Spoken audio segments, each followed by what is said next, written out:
Nemesis. Log number 2-77. The time is ticking.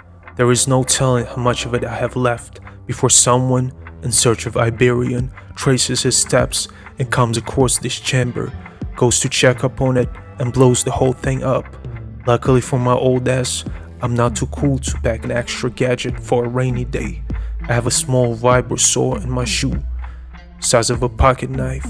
But before anything, I need an extra boost to jumpstart my broken down body.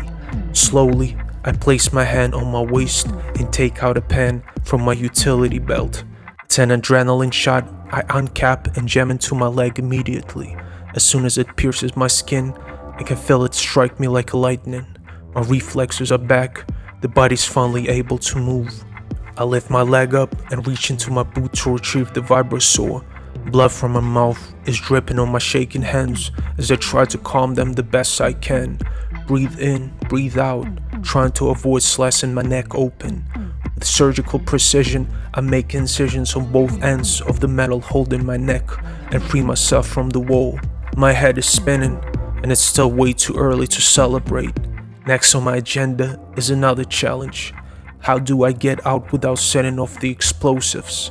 Better yet, how do I get out while still exploding the place, making it seem like I was compromised from all the blood that escaped my injuries and is covering the floor all over the crime scene? It comes as no surprise that this room is full of my DNA material, which can be used to my advantage in the long run, making them believe Iberian's killer perished too, playing with explosives, or maybe they would even think I was a suicide bomber. Whatever shoe fits. At first, I check if there is anything on Iberian's body that can help me get out, and all I can find is a medallion in his robe's inner pocket. Well, it won't be of much help, but I stuff it in my pants anyway, just in case. I continue on to turn the whole chamber upside down, looking for a way to escape. Time is working against me. Unknown countdown is ticking away before the explosives will obliterate everything in the immediate radius. Working under pressure with a dizzy head trauma and a jaw that is about to fall off my face. Now the best combo one can ask for. I stumble around searching for some sort of an opening or a hidden room, assuming there should be something of that kind in a suite of this magnitude. Behind a cabinet in the corner, I find a small duct-like opening close to the floor. I put my hand next to it and can feel a slight breeze coming out and dissipating onto my skin. I get up from my knees and almost fall over.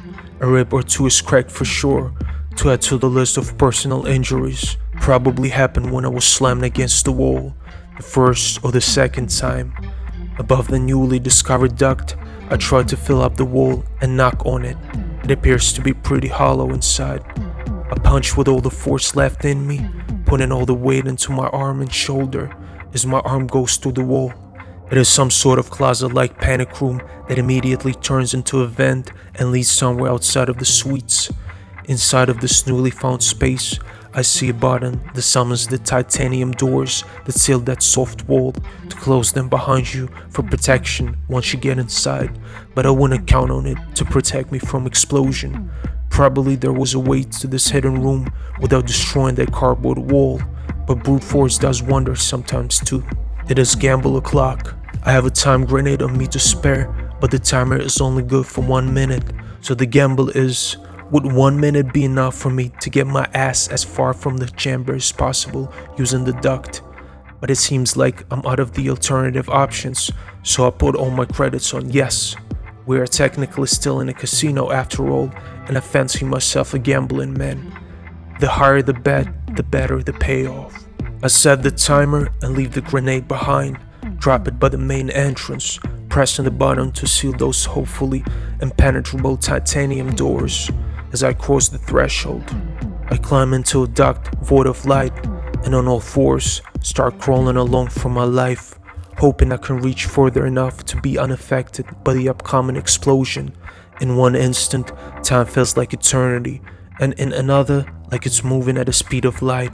Ringing in my head doesn't help with the perception and focus as I lose the count of seconds, so all I can rely on to get me out are my 4 limbs, submerging further and further into the darkness. I can feel the pipes and wires hanging all around as I'm squeezing my body through this pitch black tunnel. I can feel that the street is not out of reach. The sounds of the outside start coming to me. There is an opening out there, a faint light at the end of the tunnel. Getting closer, I keep on moving, but it looks like this gap is at least 50 feet off the ground level, just a hole in the wall of the building. No time to think before I hear a heavy sound behind me that rattles the whole construction, and a dense smoke, traveling mighty fast, pushes me out of the vent. A breath of fresh air. Nemesis.